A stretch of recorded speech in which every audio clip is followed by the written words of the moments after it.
Mahakali healing ചെയ്യാൻ വേണ്ടിയിട്ടേ ആളുകൾ എന്നെ വിളിക്കാറുണ്ട്. അപ്പോൾ മിക്കവാറും വിളിക്കുന്നത് ബാധയും സോളുള്ള ആൾക്കാരാണ്. സോൾ റിലീസിനായിട്ടാണ് ആൾക്കാർ വിളിക്കുന്നത്. അപ്പോൾ അത് ഏറ്റവും വലിയൊരു വളരെ ഇമ്പോർട്ടൻ്റ് ആയിട്ടുള്ള പോയിൻ്റാണ്. ഈ ആളുകൾ എന്നെ വിളിച്ചു കഴിഞ്ഞാൽ അവരിപ്പോൾ സോൾ റിലീസ് ഉണ്ട് എന്നൊക്കെ പറഞ്ഞ് വിളിക്കും, അല്ലെങ്കിൽ സോൾ ഉണ്ട് അത് ചെക്ക് ചെയ്യണം സാറേ എന്നൊക്കെ പറഞ്ഞ് വിളിക്കും. ഞാൻ ഫോട്ടോ നോക്കിയിട്ട് ഒരു പറയും ഇങ്ങനെ ഉണ്ട് സംഭവം ഉണ്ടെന്ന് ഉണ്ടെന്ന് പറഞ്ഞു കൊടുക്കും. ഒരു 5 പേര് ഫാമിലി ഉണ്ടെങ്കിൽ ചിലപ്പോൾ 2 ആൾക്ക് 3 ആൾക്ക് ഉണ്ടാവും, ചിലപ്പോൾ 5 ആൾക്കും ഉണ്ടാവും.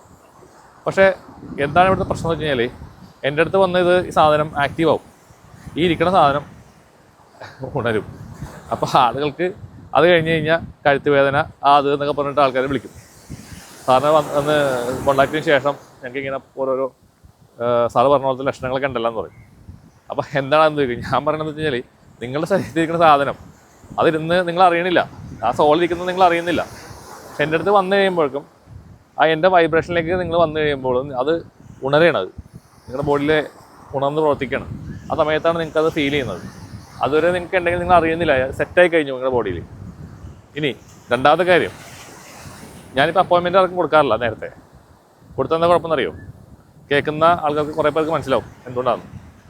അതായത് ഞാനിപ്പോൾ അടുത്ത തിങ്കളാഴ്ച ഒരാൾക്ക് അപ്പോയിൻമെൻറ്റ് രാവിലെ 7 മണിക്ക് കൊടുക്കണമെന്നിരിക്കും. അപ്പോൾ ആ ഇരിക്കുന്ന സോളിനറിയാം അടുത്ത തിങ്കളാഴ്ച 7 മണിക്ക് അതിനെ റിലീസ് ചെയ്ത് കളയാമെന്നുള്ളത്. അപ്പം മുതൽ ആ ശരീരത്തിൻ്റെ സാധനം ശല്യം ചെയ്ത് തുടങ്ങും ആൾക്കാരാണ്. അതിപ്പോൾ കുറേ പേരാണ് ഇത് പറയുന്നത്. അപ്പോൾ അങ്ങനെ പറഞ്ഞു തുടങ്ങിയപ്പോഴാണ് എനിക്ക് തന്നെ ഗൗരവം മനസ്സിലായത്. അതുകൊണ്ട് ഞാനിപ്പോൾ മുൻകൂട്ടി അപ്പോയിൻമെൻറ്റ് കൊടുക്കുന്നത് നിർത്തി. അപ്പോൾ രാത്രിയാകുമ്പോൾ നമ്മൾ ഹീലിംഗ് ചെയ്യണമെന്ന് ആഗ്രഹിച്ച് വരുന്ന ആളോട് ഞാൻ പറയും, നാളെ ഒരു 4-5 പേരോട് പറയും, നാളെ വേണമെങ്കിൽ ചെയ്തു തരാം എന്ന് പറയും. അത്രേ ഉള്ളൂ. അല്ലെങ്കിൽ രാവിലെ പറയും, ഏർലി മോർണിംഗ് 7 മണിക്കാൻ പറയും. അപ്പോൾ ആ ബുദ്ധിമുട്ട് ഒഴിവായും. അന്നത്തെ ദിവസം നമുക്ക് കുഴപ്പമുണ്ടാവില്ല. അന്നത്തെ ദിവസം തന്നെ നമ്മളത് എടുത്ത് ക്ലിയർ ചെയ്ത് കളയുകയും ചെയ്യും. അതുകൊണ്ടിട്ട് അവരുടെ ലൈഫേ മാറിപ്പോവുകയാണ്. അപ്പോൾ നിങ്ങൾ ഇക്കാര്യം ശ്രദ്ധിക്കുക. ചെയ്യാൻ ആഗ്രഹിക്കുന്ന ആൾക്കാർ അല്ലെങ്കിൽ അബോർഷൻ ചെയ്ത ആൾക്കാരാണെങ്കിൽ ഞാൻ ഈ പറയുന്ന പോയിന്റുകൾ ഒന്ന് നോട്ട് ചെയ്ത് വെക്കാം. നിങ്ങൾ പെട്ടെന്ന് വന്ന് ചെയ്തു പോവുക, അതായിരിക്കും നല്ലതെന്നുള്ളതാണ് എൻ്റെ അഭിപ്രായം.